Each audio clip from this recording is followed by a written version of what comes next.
teremos um exemplo maravilhoso de espiritualidade, de um homem que estava enfermo, mesmo assim era saudável.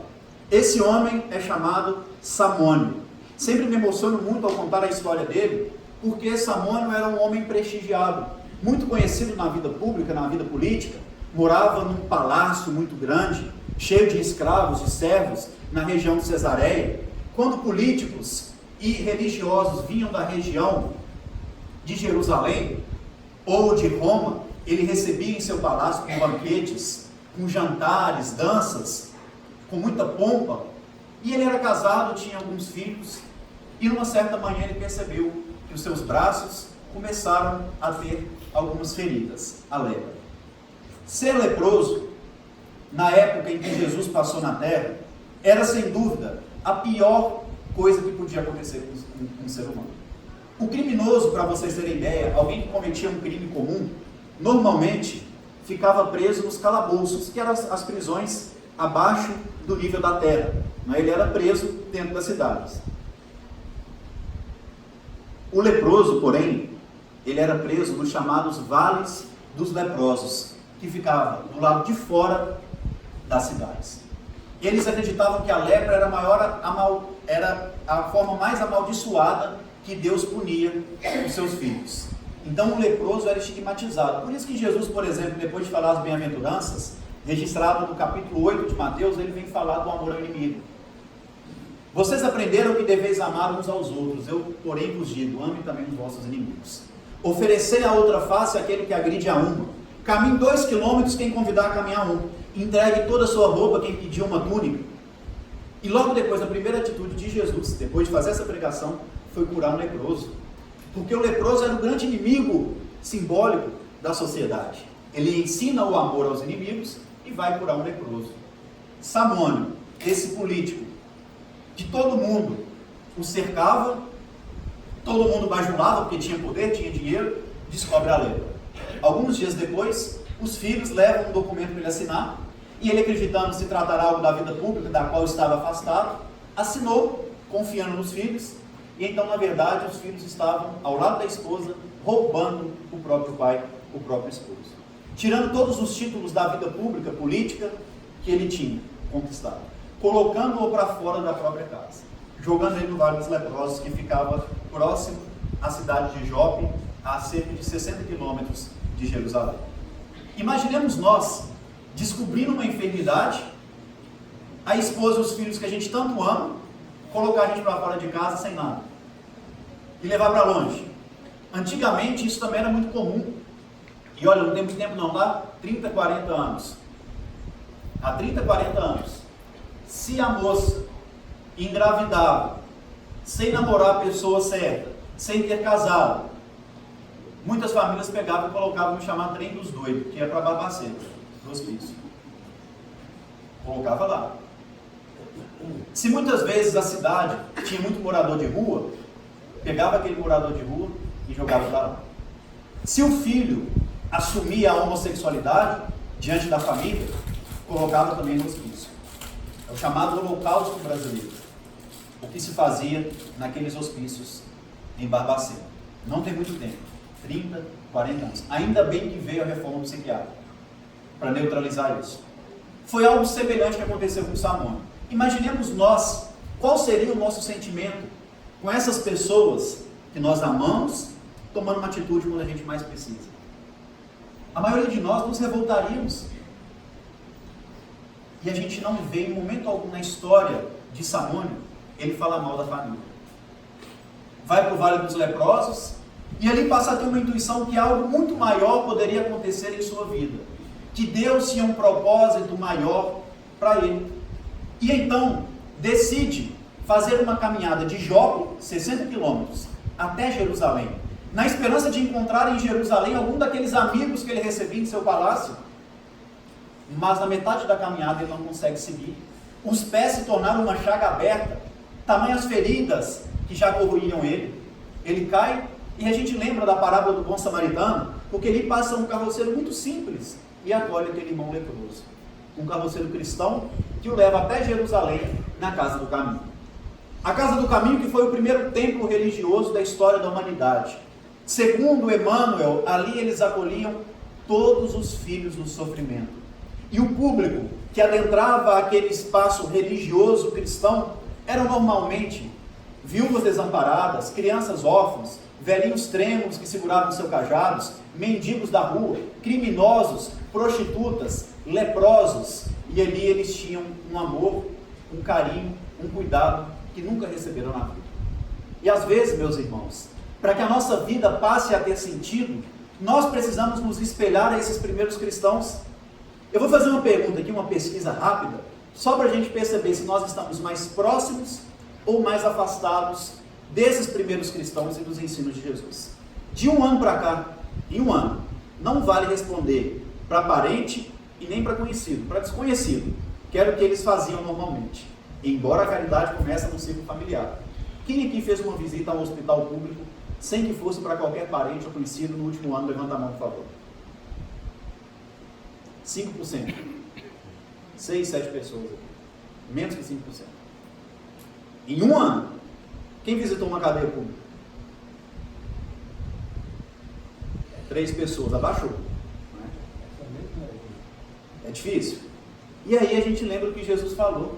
Estive doente, fosse me visitar. Tive preso e foste me ver. Isso ele fala para uma pessoa que chega extremamente iluminada no mundo espiritual, sem conceber que ele merecia aquela bênção. Fala, mas em que momento que eu fiz isso? Todas as vezes que você fez a um desses pequeninos, a um desses que o mundo desconsidera. E aí, gente, aquela depressão, aquela vontade de morrer, aquela falta de sentido da vida vai começar a fazer sentido. Porque a gente vai visitar uma cadeia pública, na época de Natal, no Dia das Mães, vendo as mães agarradas aos filhos ali encarcerados. A gente passa o dia no hospital municipal vendo a sorte daquelas pessoas, sem poder, como hoje a maioria de nós, vai almoçar dia de domingo com a família reunido, sem saber se um dia poderá estar reunido novamente com os entes amados. Aqueles irmãos presos, que não conseguem ter uma dignidade de tomar um banho, de ter uma boa alimentação, de ter uma oportunidade de trabalhar. Jesus acreditou em todos os criminosos, e a gente tem um discurso hoje muito moralista, que a gente quer criminoso longe, bandido bom e bandido morto. Nós temos que tomar muito cuidado, porque Jesus não pegou uma pedra e tacou na cabeça de Paulo, não. Jesus acreditou nele. Jesus acreditou num grande criminoso, acreditou num grande enfermo, como Samônio, que foi acolhido na casa do caminho, e ali conheceu as verdades do Evangelho. E um dia, quando as perseguições do cristianismo ficaram mais acirradas, quando mataram Estevão, o grande pregador da Boa Nova, e fizeram menção em matar Filipe, Tiago, Pedro, João, Simão Pedro percebeu que o momento era crítico e chamou um doutor da lei, que era conhecido por sua bondade, por ter um coração muito flexível, por ser um homem de bom senso, para conhecer as instalações da Casa do Caminho. E ali então convida Gamaliel, que era um pai para todos aqueles outros doutores da lei, para ele conhecer aquele trabalho digno, aquele trabalho do Cristo. E então Gamaliel fica surpreendido ao adentrar aquele local, surpreendido porque ali Gamaliel via dezenas e dezenas de macas, e com sua inteligência já fez a primeira reflexão. Os homens do caminho têm feito a pregação da virtude que nós, fariseus, religiosos, fazemos há tantos anos. E nós, espíritas, cristãos, temos muita facilidade em pregar a virtude e ouvir a virtude, mas a gente não vai no campo de ação. E Gamaliel falou que ali estava sendo inaugurado a verdadeira fórmula da benemerência social, porque aqueles homens iam de encontro à dor, e nós muitas vezes, que somos covardes do espírito, esperamos as pessoas vir nos consolar, mas nós já somos iluminados pelas verdades imortais do Evangelho. Precisamos, portanto, levar a consolação. Não precisamos mais aguardar a misericórdia, porque sabemos que Deus é misericordioso e justo, e que esta nunca faltará para as nossas vidas, mas nós precisamos ser misericordiosos, nós precisamos ser mansos de coração, nós não precisamos mais esperar que a nossa lágrima seja secada, mas nós precisamos ir secar as lágrimas dos nossos irmãos. Bem-aventurados que choram, porque serão consolados. Nós precisamos ser um meio de consolação. Bem-aventurados os mansos, porque herdarão a terra. Nós não temos que esperar pessoas mansas numa prefeitura, num governo, numa presidência, nós precisamos ser pacíficos. Nós precisamos buscar a justiça de Deus, muitas vezes compreendendo a injustiça aos olhos do mundo, porque quantas vezes não sentimos-nos injustiçados, mas é aí que a justiça de Deus se cumpre. Bem-aventurados que têm fome e sede de justiça, porque serão saciados. Bem-aventurados que têm um coração puro, porque verão a Deus. E todas as vezes que formos caminhar em direção a um desses pequeninos, enxergaremos Deus, o nosso coração vai estar puro, a nossa consciência vai estar tranquila, acabou a depressão, acabou o síndrome do pânico, acabou a desordem mental, desequilíbrio, que muitas vezes nos leva a um suicídio. Amenizaremos as dores de outros irmãos que pensam no autoextermínio, que encontram-se na depressão, convidando-os também a fazerem parte desse trabalho maravilhoso na seara do Cristo.